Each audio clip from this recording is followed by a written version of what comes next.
Welcome to the future living room of my 1857 Philadelphia row home.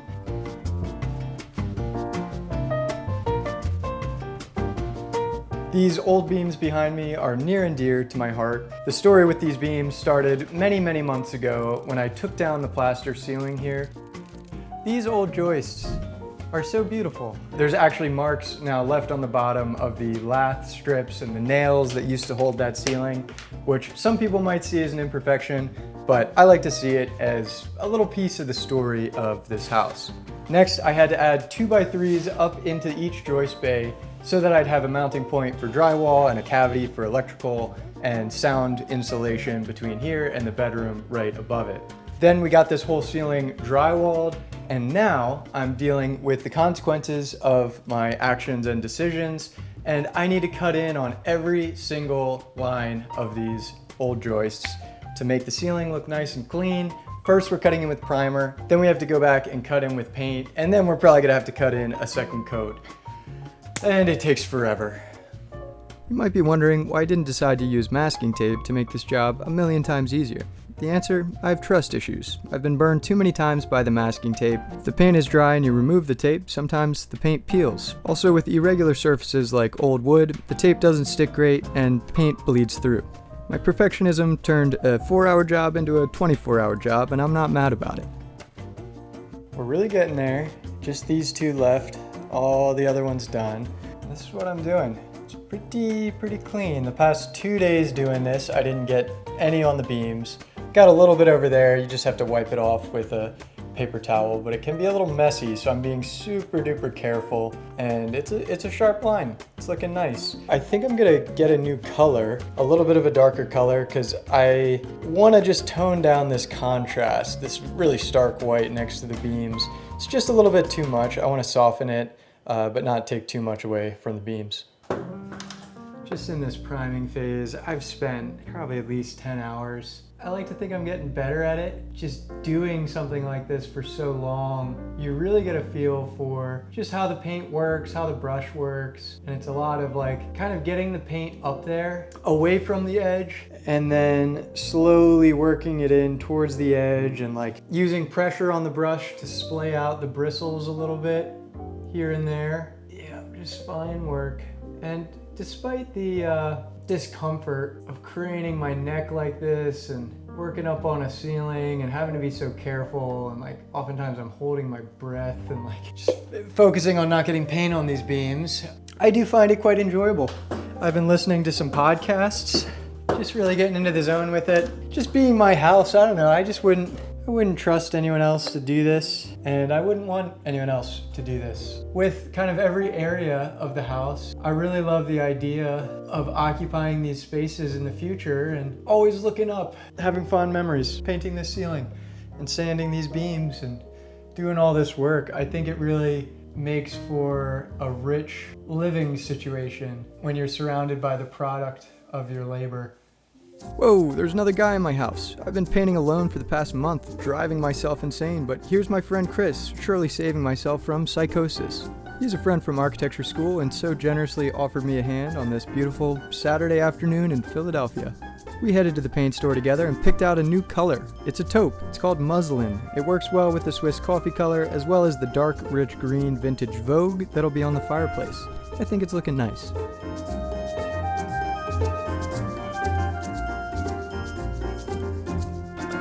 Nice job, Chris. Just you painting and me eating nuts.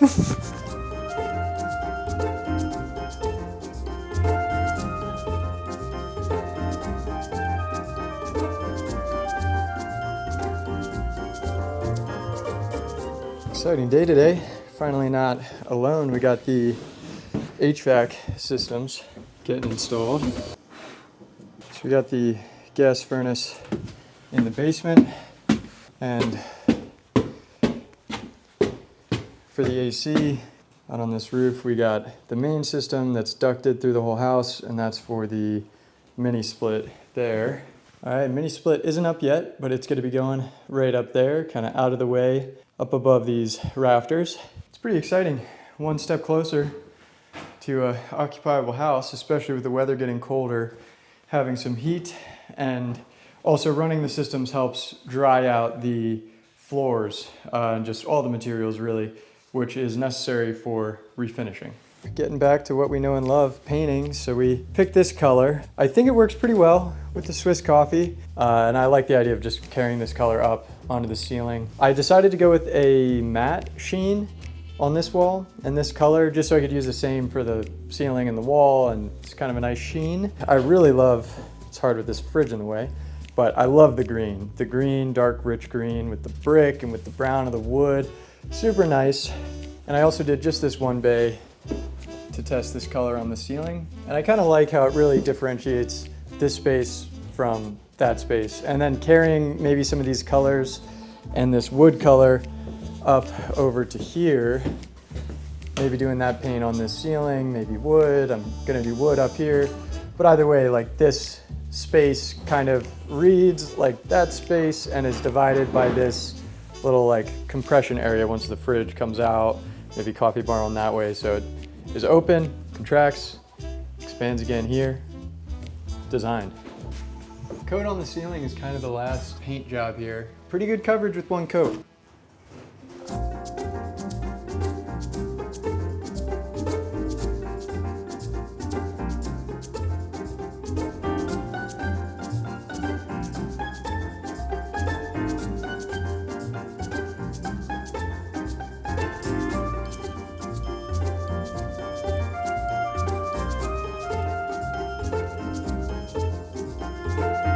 All right, a little over halfway done with cutting in the edges. Got to roll, but I'm getting quicker and I'm getting better, and I deserve a little nut break because I think I've been doing a pretty clean job. I'm just living on nuts and hose water out here. Living the dream. I think I'm liking the color up here.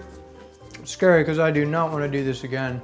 But I think it's pretty nice. It's pretty subtle, very natural. It almost feels more, feels kind of historic, having like a darker taupe beigey, you know, especially with the beams up there. Feels like the 1850s. Been at this about 5 hours. I want to finish all of it. I want to finish the cutting in, and then the paint will be behind me. Let's get to work.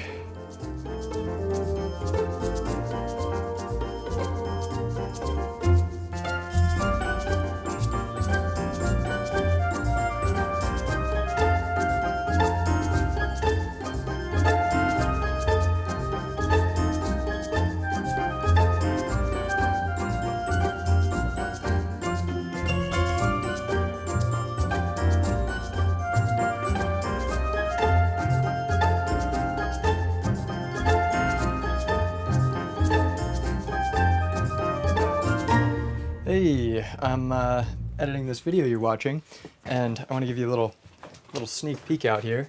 Look at all these boxes. It's like Christmas came early. Most of this is light fixtures and a lot of other stuff, but we're not here in my apartment to talk about lights. We're here to talk about what makes lights bright, which is energy and power, and more specifically, the sponsor of today's video, Bluetti.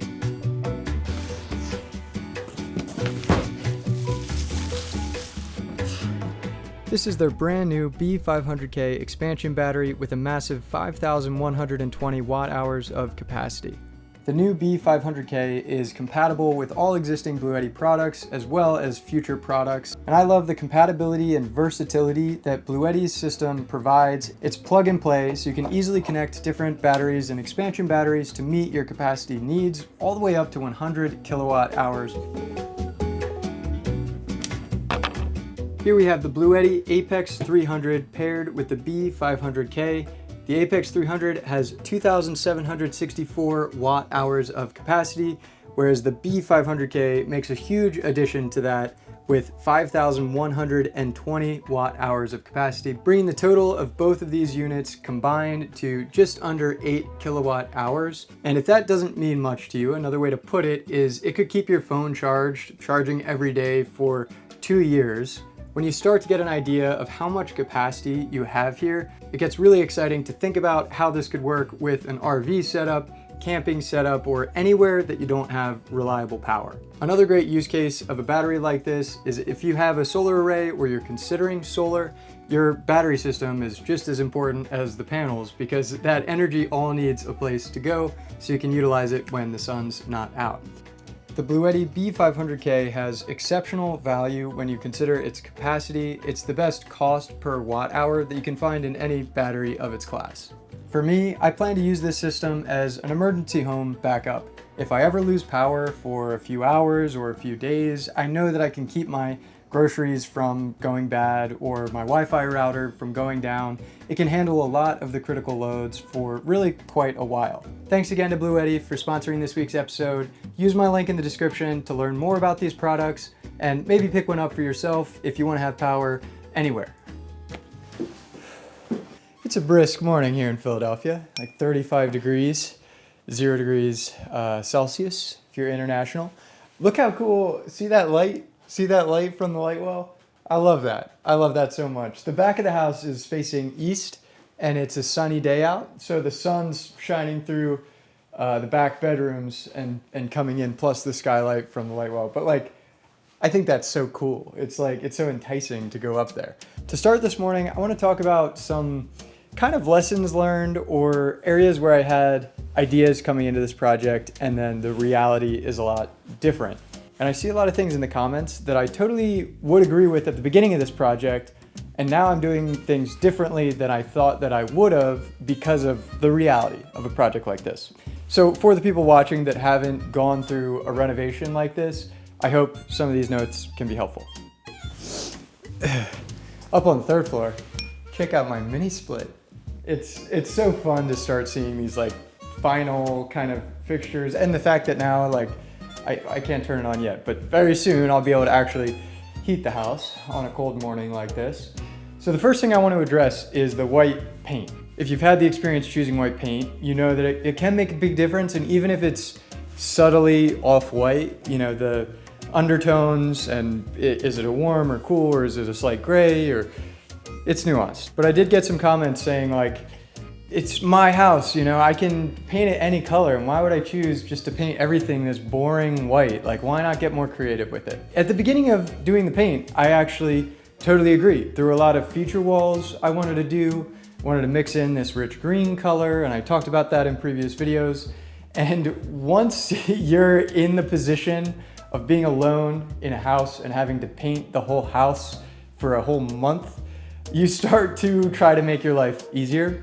And you don't realize how tedious and cumbersome it is to switch paints. Plus the cost savings to get a big 5-gallon jug of paint and just go through the whole house and do everything the same color. It is a lot easier.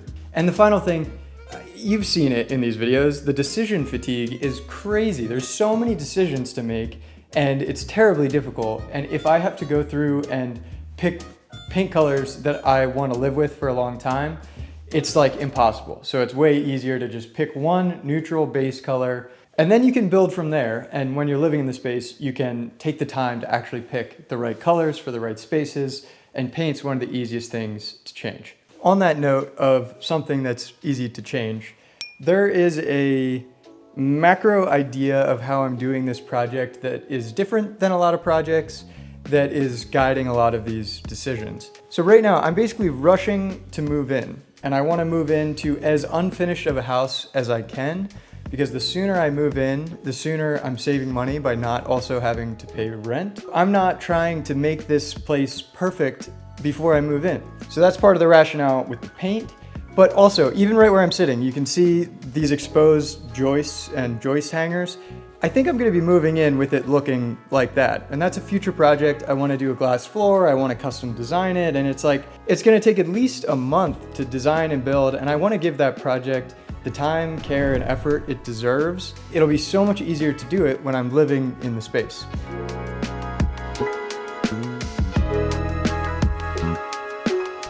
Also, right below me, this is drywall that's dividing the two staircases. I want to tear that out pretty soon. I just put it up because it's the quickest and easiest way to make a safe, you know, guardrail between the two stairwells, and I want to custom design what's happening there, but I don't want that to delay my move-in. I want to share a couple other areas that I just don't care about right now. I just need to move in. This wall, plaster wall, that's like, it's a mix of the old plaster, there was a fireplace here, I did this. It's like, I am thinking now, I'm just gonna leave this and I'm gonna move in. And a lot of people do say like, oh, these projects that you put off, you're just never gonna get to them because you're gonna move in and move on to other things. But for me with YouTube, like, I'm gonna move in and I'm gonna be living this same life of spending all day working on the house. So I do believe that I will get to these things. And this wall, I'm thinking about doing like a skim coat of lime plaster. I think that'll just clean it all up aesthetically. And the other thing here is the brick up top over here where there's some stucco, there's patches. It's super gnarly. And again, I'm just gonna live with it. It's out of sequence, obviously, because like then I'm gonna have to be doing these things when I have a floor that has to be protected and trim and baseboards, and it's not ideal. But when you consider how convenient it will be to do this work while I live here, and also how flexible it is if I'm doing the work while I live here, as far as when I do it and how I do it, it just makes a lot of sense to me. It'll evolve, it'll change, and I really believe in living in a space and listening to it and feeling it to understand what you need to do. I'm not going to rush into buying furniture and having some fake like completion, because I really don't believe in that. And I think I'll be working on this house probably for a decade. As long as I live here, I'm gonna be doing projects, I'm gonna be improving it. And I think that answers another common question of what am I gonna do after this project is finished? And in my mind, I don't see this project finished for at least 3 years, probably. So the move-in is just one phase.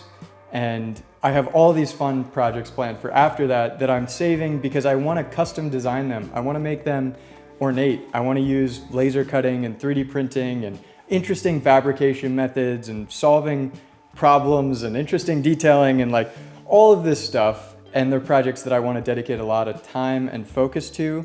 Eventually, what I imagine is potentially moving away from the weekly format and doing one video in a month that's the full story of a build, like this floor or like custom fronts on my kitchen cabinets or whatever it might be. Another alternative is maybe I'll keep the weekly videos, but like the recap video I did a couple months ago now, I could do the weekly to keep you guys updated on how progress is going, and then also release like a consolidated full video of the whole story. So I'm very excited for the future, and don't worry, once I move in, I'm not going anywhere. There's gonna be a lot of cool stuff happening here. Just one more note on how I thought I would have done this project and how I'm doing it. Before doing a project like this, I'm just a big fan of reducing waste, saving materials, reusing materials. I've built a lot of stuff out of trash because it's awesome to repurpose material. So I wanted to save everything, and I've done well to save a whole lot, as much as I can. And it was funny in the recap video, because a lot of people were coming into the project without having seen everything. Even though I saved all these bricks, this is a massive, well, I don't know, compared to the size of the backyard, this is a pretty massive pile of old bricks.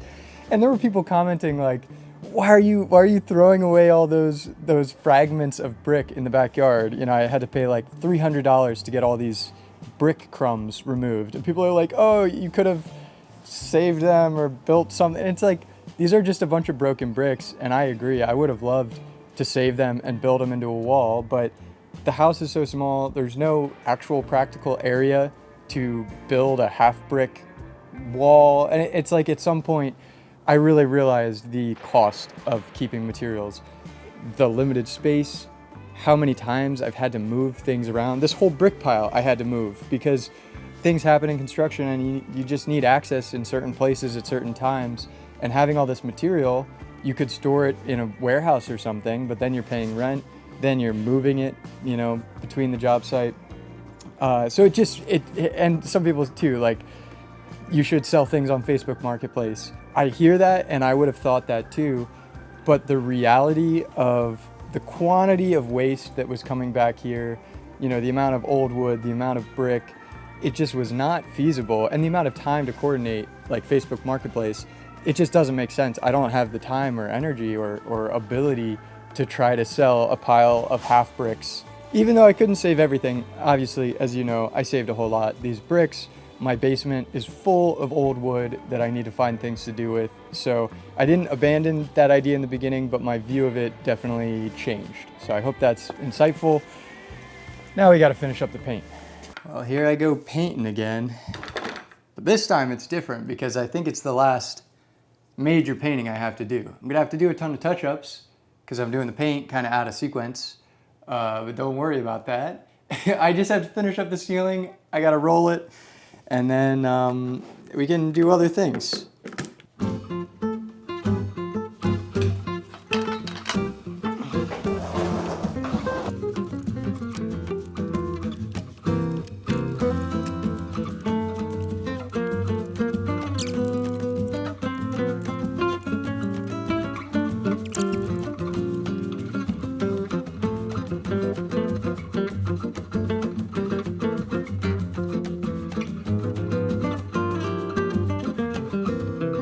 Thought this day would never come, but the painting's pretty much done. I almost think this could have been darker. Yeah, I think this was safer than going too dark. And I like the color. I could see myself using it maybe a couple other places back here. But for now, we can finally move on. All right, well, the paint, I guess the paint's done, but the walls aren't. This is my front wall and it's plaster on brick, and I put a bunch of joint compound on it, which shouldn't put that on a plaster wall. And as soon as I tried to roll it, the joint compound was just coming off, and then I realized I would need to chip off all the paint on the wall and chip off everything I did, and then probably put a coat of lime plaster on it.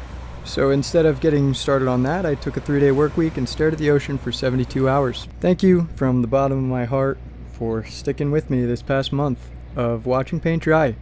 Catch you next week.